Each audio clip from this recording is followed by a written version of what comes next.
The silver spoon lay on the table between them like a drawn line neither would cross. A woman in travel-stained black, fresh off a wagon that had carried her 400 miles, looked at the man who had paid her passage and said one word in a voice that did not shake: no. Outside, the prairie wind held its breath. 3 months earlier, in a boarding house in Cadiz that smelled of salt and old smoke, an old woman pressed a locked book into Caterina Velez's hands. "A kitchen is not a cage," she said, her thumb tracing the worn leather. "Remember that. A woman who feeds because she is told to is a servant. A woman who feeds because she chooses to is a queen. Wait for the man who knows the difference. And if he never learns it, child, feed only yourself."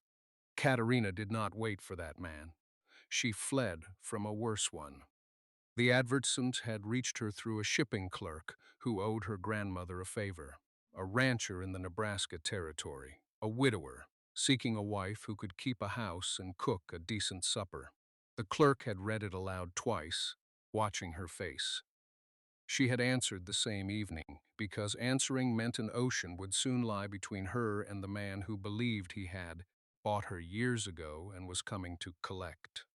She crossed in steerage with the recipe book locked against accidental eyes and the silver spoon, her mother's, the last unsold thing of value she owned, sewn into the hem of her traveling dress where it tapped against her ankle with every step, a small private heartbeat.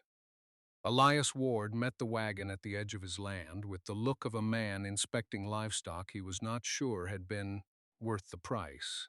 He was tall, sunburned at the neck, careful in his movements, and he did not smile. He had buried a wife 2 winters back and had run the ranch and its 4 hired men on cold biscuits and burned beans ever since. He had not written please in his advertisement. He had written required. "You're smaller than I expected," he said. "You are ruder than I hoped." Katerina answered in the careful English she had practiced on the ship. "We are both disappointed. Perhaps that makes us even." The hired men, lounging by the corral fence, laughed before they could stop themselves. Elias's neck went a deeper red. The ranch house was a long, low building of weathered timber, its kitchen the largest room and the saddest, a cold iron stove, a dry sink, shelves of dust and tin, a table scarred by years of joyless meals eaten fast and forgotten, a house that had been kept but never lived in.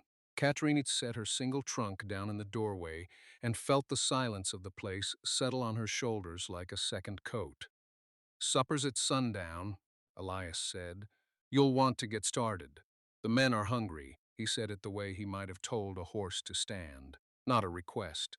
An instruction handed down from a man who believed a paid position made him her master. Katerina looked at the cold stove, then at him, and said nothing at all. Sundown came. The 4 hired men filed in, hats in hand, sniffing the air for the smell of cooking, and finding only cold. The stove sat dark. The table sat bare. Katerina sat at the end of it, hands folded, perfectly composed, having spent the afternoon unpacking her trunk and arranging her grandmother's book on the windowsill. Elias stopped in the doorway. "Where's supper?" "There is no supper," Katerina said. "I told you, Sundown. The men, you told me." Yes, she rose and crossed to the table, and from her pocket she took the silver spoon and set it down on the bare wood between them, deliberate as a chess move. "You tell. You command. You require. You bought a passage on a ship, Mr. Ward. You did not buy me. I will not cook for a man who has not learned to—" Silence. Outside, the prairie wind held its breath. The hired men ate cold biscuits that night, and they were not quiet about it. By morning, the story had crossed the whole ranch and started toward town. The foreign bride who would not cook. The proud Spanish woman who sat at a bare table while honest men went hungry.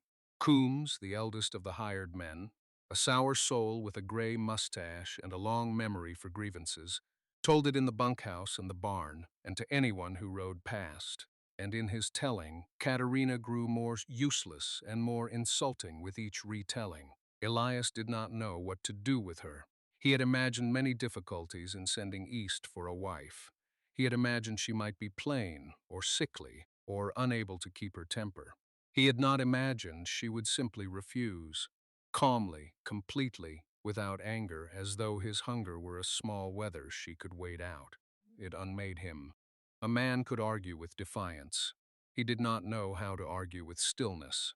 "You'll cook," he told her the second morning, in the kitchen, keeping his voice low so the men would not hear.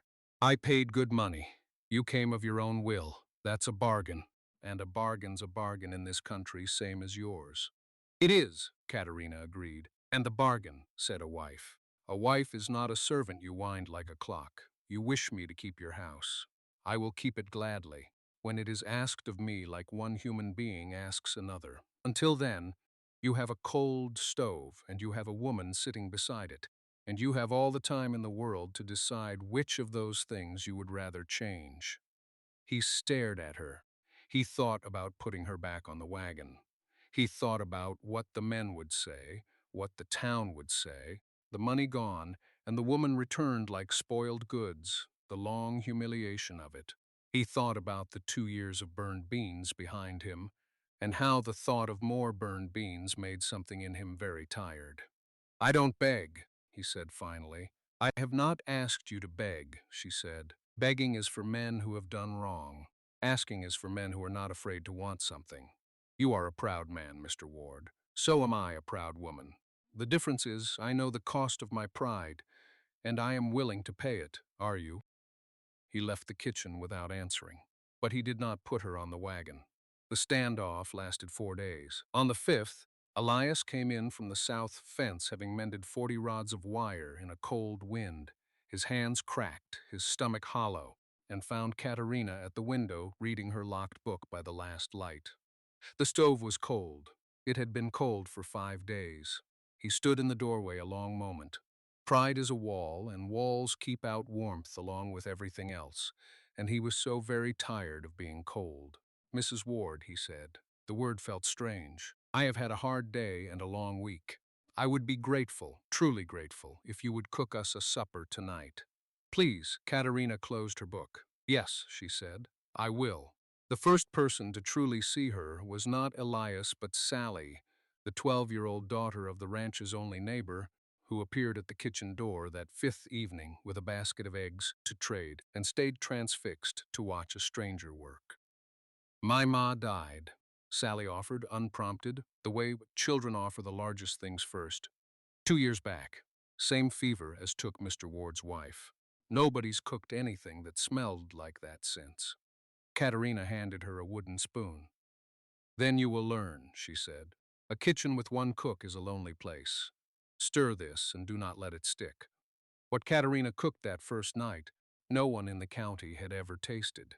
She had unlocked the book at last, turned the small brass key she wore on a ribbon at her throat, and laid it. Open on the windowsill, though Sally noticed she barely glanced at it, as though it were less a set of instructions than a companion she wanted near. She built the fire higher than Elias had ever dared, until the iron stove ticked and sang with heat. She had found, in the dry stores, things the household had treated as decoration: a string of dried peppers a peddler had once sold the dead wife, a crock of rendered fat gone unused, a sack of beans the men ate plain and gray. In her hands, the beans became something else. She bloomed the peppers in hot fat until the kitchen filled with a smell that was sweet and smoky and faintly dangerous, a smell that drew the hired men from the bunkhouse to stand uncertain in the yard like cattle scenting rain. Sheets browned scraps of mutton the men would have thrown to the dogs and folded them into the pot with onion and a fistful of pungent dried herbs she'd carried wrapped in waxed paper across an ocean. She crushed garlic with the flat of a knife. She added a splash from a small dark bottle, then a pinch of something rust-colored from a twist of cloth.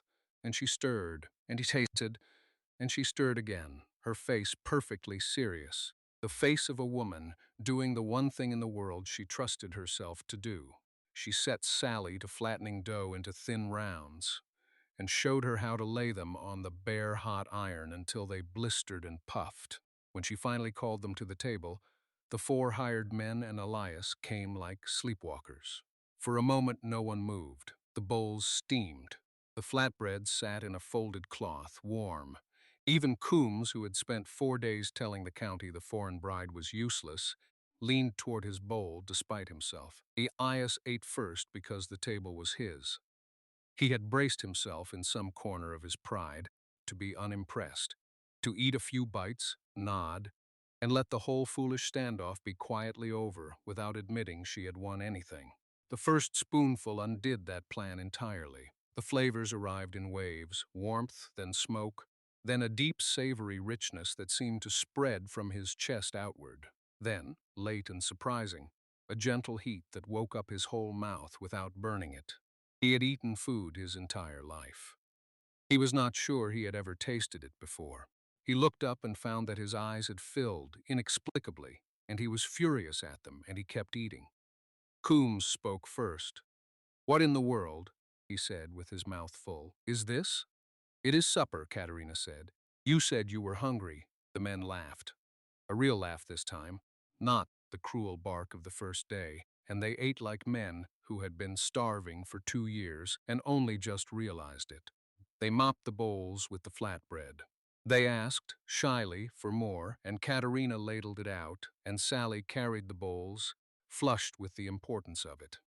That was the beginning of the good weeks. Word of the meal traveled the same roads the gossip had traveled, only faster. The bride who would not cook had become the bride who cooked like no one on the plains. Riders found reasons to pass at supper time.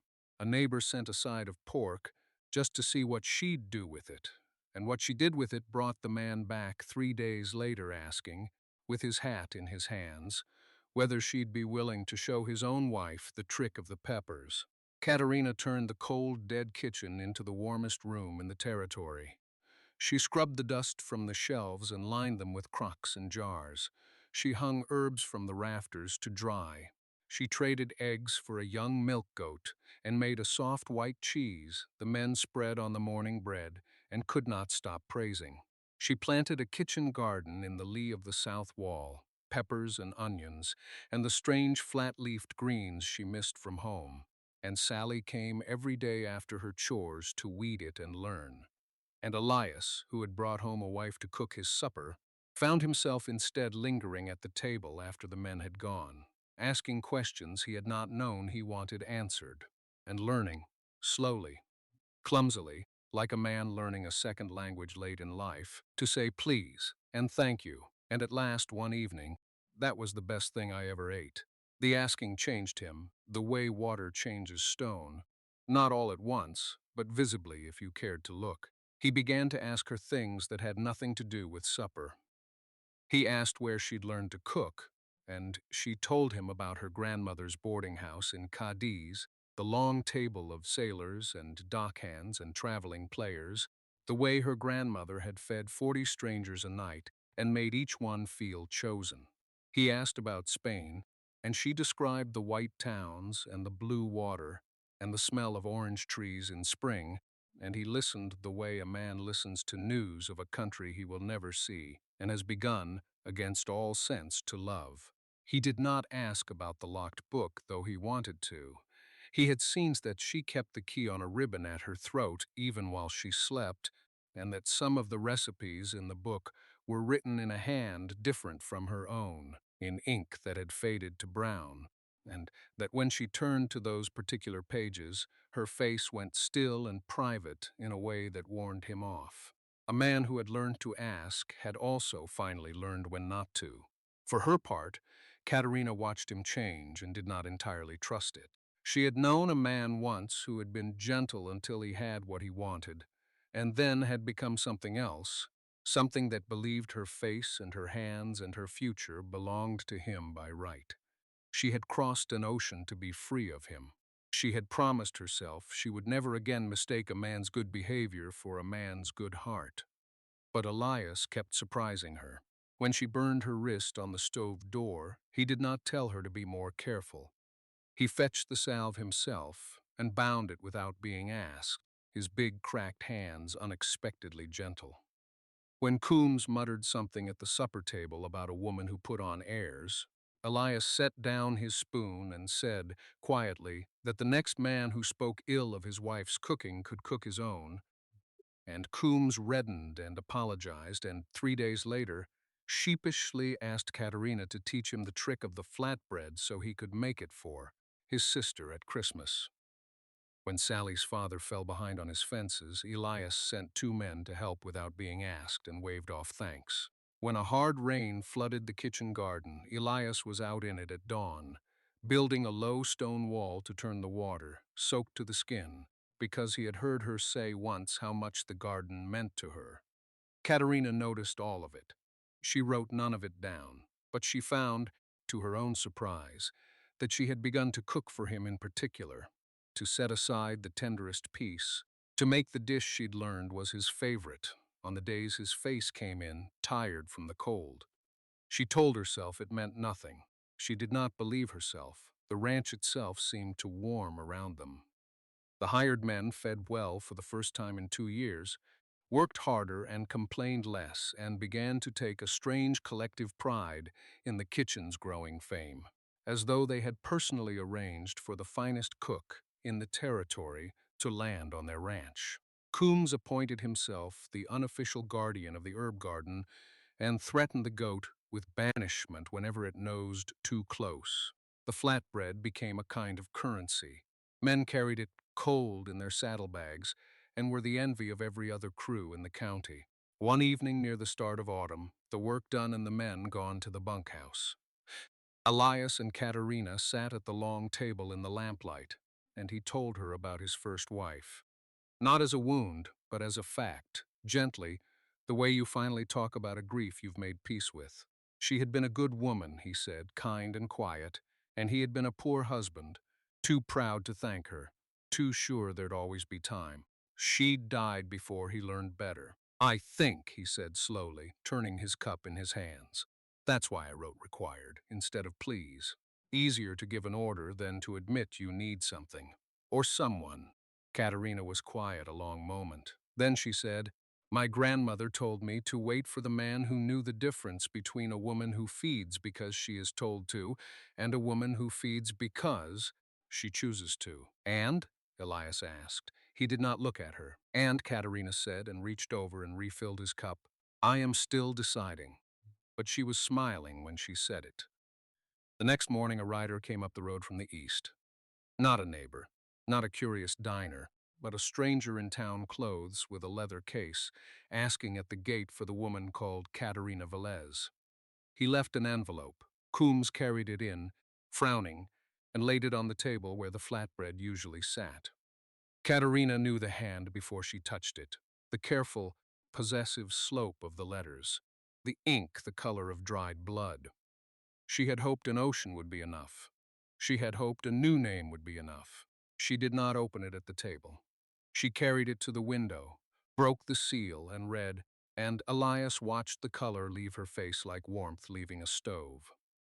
The letter was from a lawyer in San Francisco, retained, it said, by one Don Rafael Otero, a gentleman of property recently arrived from Spain. It informed Katerina Velez, in cold and courteous English, that the marriage she had entered into in the Nebraska territory was a fiction with no standing in law, that she had, before her departure from Cadiz, been formally promised to Don Rafael Otero under a contract of betrothal signed by her late father, and witnessed and sealed, a contract that bound her still, that she was therefore not free to have married Mr. Elias Ward, that any such ceremony was void, and that Don Rafael, having tracked her across an ocean and a continent at considerable expense, would shortly arrive in person to take possession of what was lawfully promised to him.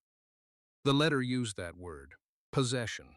Katerina read it twice and then set it down with hands that had gone very steady, too steady, the stillness of a woman holding herself together by main force. Who is he? Elias asked. For a long moment she said nothing. Then, because she had crossed an ocean to stop running and was tired of carrying it alone, she told him. Don Rafael Otero had held the mortgage on her grandmother's boarding house. He was a man of property and patience who collected things, paintings, horses, debts, people. When Katerina's father died owing him money, Raphael had proposed a settlement, a betrothal contract. The debt forgiven, the boarding house safe, in exchange for the granddaughter when she came of age. Her father, frightened and failing, had signed it. Katerina had been 17 and had not been asked. She had spent 3 years being courted by a man who spoke to her as though she were a horse he had already purchased and was merely waiting to break. He was never cruel in any way a witness could name. He simply did not see her as a person who could want things he had not given her permission to want. He chose her dresses. He corrected her speech. He told her, smiling, what she thought. The week before the wedding, the shipping clerk had brought her the advertisement from Nebraska, and she had understood all at once that an ocean was the only wall high enough.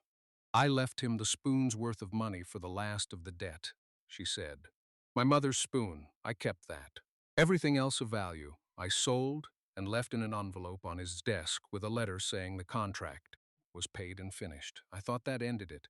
A debt paid is a debt gone in any honest country. And in his? In his, Katerina said. A thing he has decided to own is a thing he owns. The money was never the point. I was the point. I was the thing he could not stand to lose. Because I was the thing that walked away. Elias was quiet. Then he picked up the lawyer's letter, read it through once more, slow, his lips moving slightly the way they did over hard words. When he set it down, his jaw had gone hard. It says here you were promised by your father. With your father dead and you grown and an ocean away. It doesn't say you agreed. It doesn't say you signed. It does not matter what I agreed, Katerina said wearily. There is a paper, there is a seal. He is a man of property, and I am a woman who ran. You learn quickly, Mr. Ward, who the law in a hard place tends to believe. Maybe. Elias stood and went to the window and looked out at the kitchen garden, at the low stone wall he'd built her in the rain, at the herbs drying on the rafters, at the warm room she had made out of his cold one. But this isn't Spain, and you didn't run to nothing, you ran to here, to this house. Too, he stopped. He was not yet a man who said certain things easily. I'm not putting you on any wagon, he said instead. Not for him, not for any man. We'll find a way to fight this with paper of our own. But neither of them yet knew what paper there could be. Don Rafael Otero arrived in town 9 days later. He did not come to the ranch, that was not his way. He took the best room at the town's only hotel, hired the county's only lawyer out from under everyone before Elias could reach him, and let it be known, in the calm and reasonable voice of a man who never needed to raise it, that there had been a regrettable misunderstanding, that the foreign woman at the Ward Ranch was his lawful betrothed, fled from her obligations, and that he was a patient Christian gentleman who wished only to resolve the matter quietly and reclaim what was his.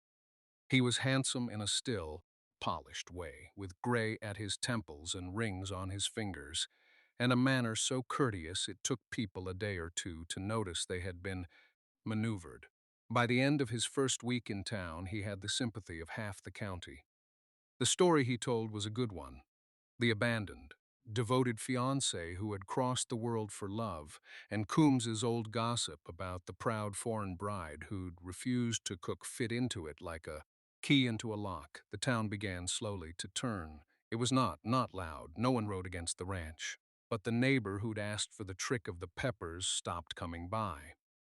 The man who'd sent the side of pork sent a note, embarrassed, saying his wife had taken ill and the cooking lessons would have to wait. Riders no longer found reasons to pass at supper time.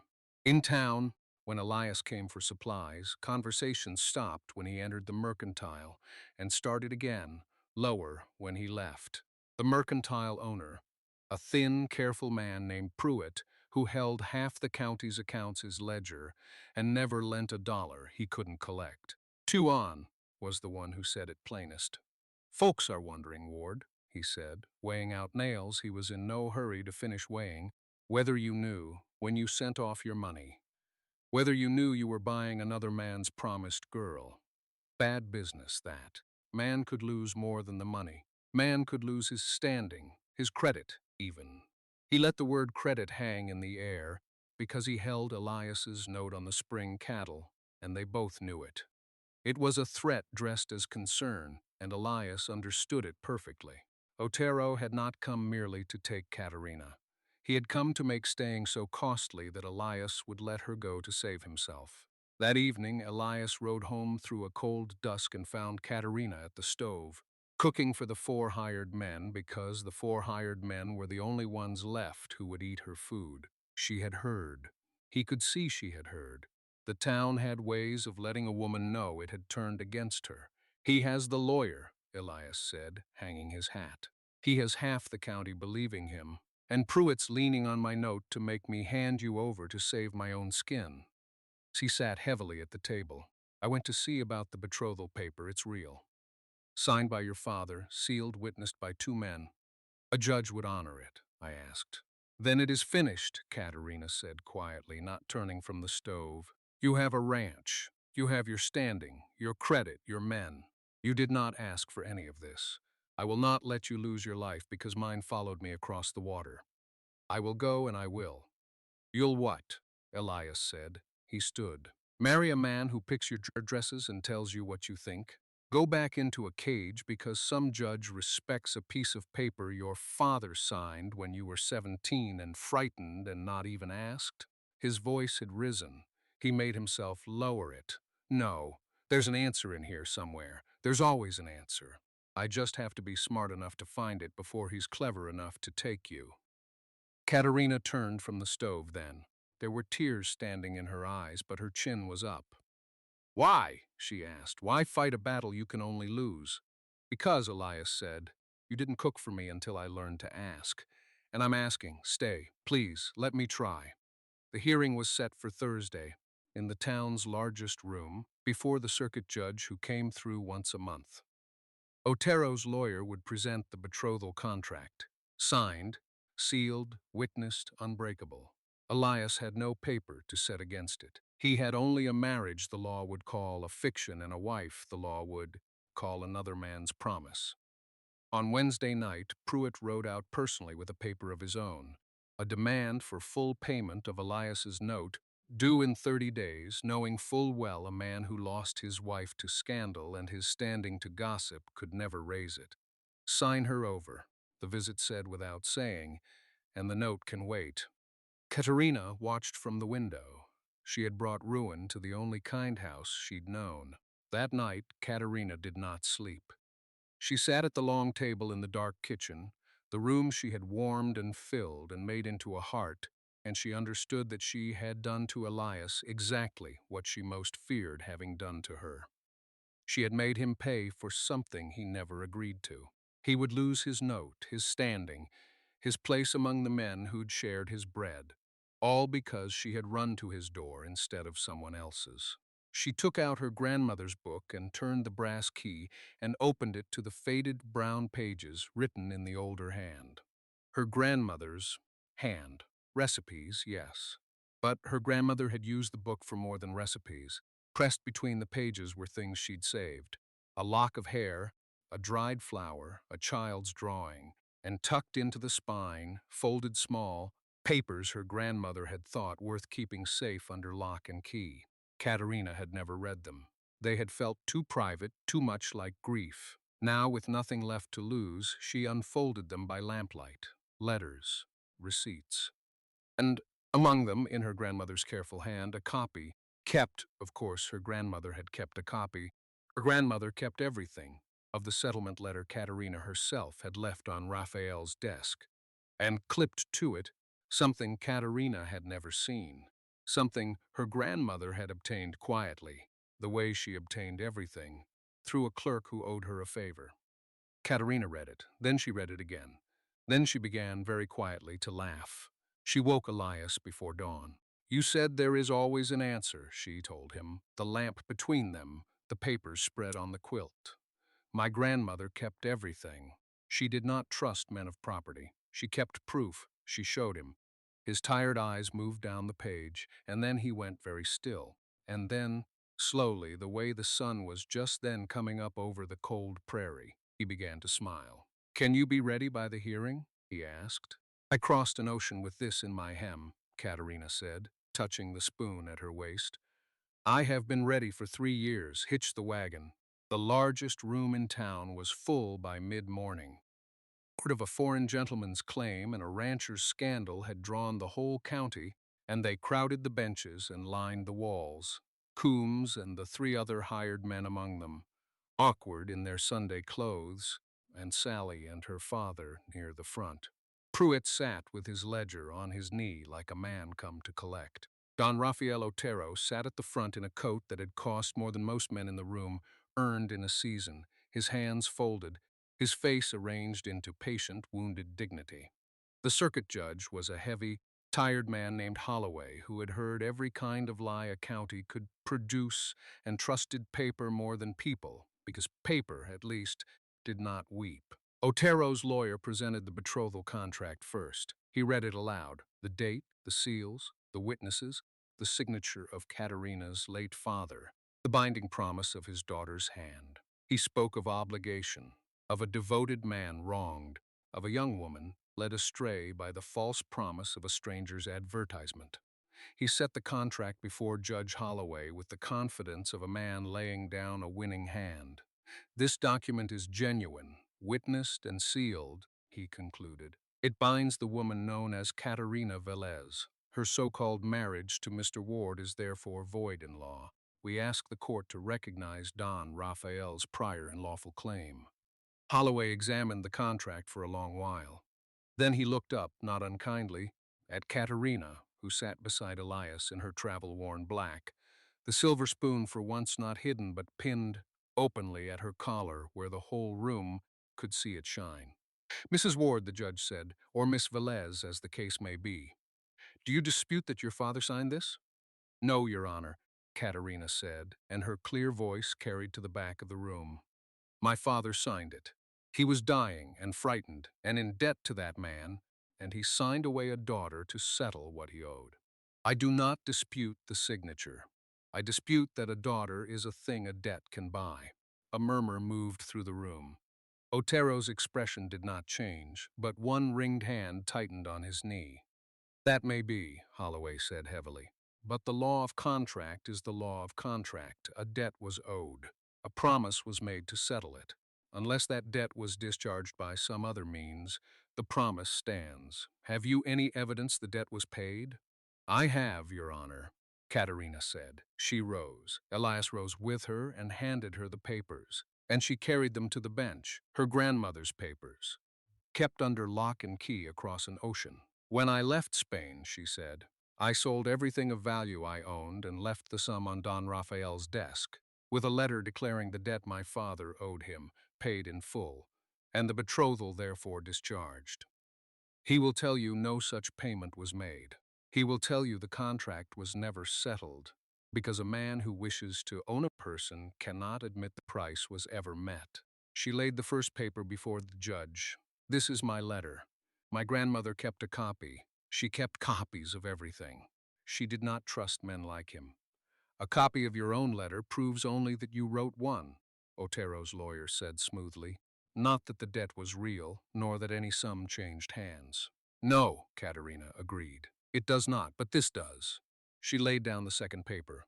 My grandmother held the mortgage on her own boarding house, a mortgage Don Rafael purchased, so that he might hold it over my father. When my father died, the debt passed through that mortgage. My grandmother, who trusted no one, obtained from the registry in Cadiz a certified record of that mortgage and every payment and discharge against it. She turned the page so the judge could see the official seal, the registrar's stamp, the cramped official hand. It shows, Your Honor, that the debt secured against the property, the very debt my betrothal was meant to settle, was marked paid and discharged in full 3 days, before I sailed, recorded, sealed by the registry of the city of Cadiz. Not my word, not my grandmother's, the government's own record. Holloway took the certified document. He read it slowly. He held it beside the betrothal contract and compared the dates. The room had gone completely silent. The contract, Katerina said quietly, was a promise to settle a debt. Your Honor, the debt is settled. It was settled before I ever left Spain. A promise to pay what has already been paid is no promise at all. There is nothing left to bind. He did not cross an ocean to collect a debt, Your Honor. The debt was gone. He crossed an ocean to collect me, and I am not a debt. Judge Holloway set the two papers side by side on the bench. He looked at the certified registry record with its government seal and at the betrothal contract that the record had just turned to so much waste paper. He looked at Don Rafael Otero, who had gone the gray of cold ash and whose patient wounded dignity had finally, fatally cracked. This record is certified and sealed by a foreign registry, which this court recognizes, Holloway said. It shows the debt underlying this betrothal was discharged in full prior to the lady's departure.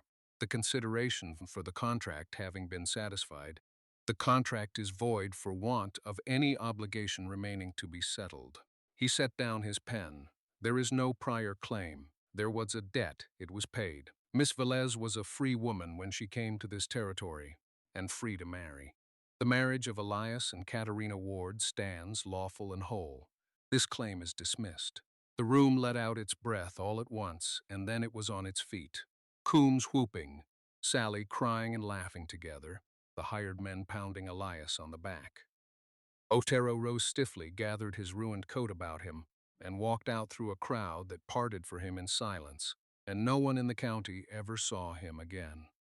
Pruitt, watching which way the wind had turned, quietly slid his demand for note back into his ledger and decided 30 days was, on reflection, no kind of deadline at all between neighbors. Elias found Katerina in the sudden noise and did not command her, and did not require anything, and simply took both her hands in his cracked ones and said, "Come home, please." "Yes," she said, "I will, a year on." The kitchen was the warmest room in the territory and the most crowded. Sally stood at the stove now, too, nearly as tall as Katerina, blooming peppers in hot fat, while half the county's wives crowded in to learn the trick of it. Herbs hung thick from the rafters. The goat had a kid. Coombs guarded the garden like a dragon.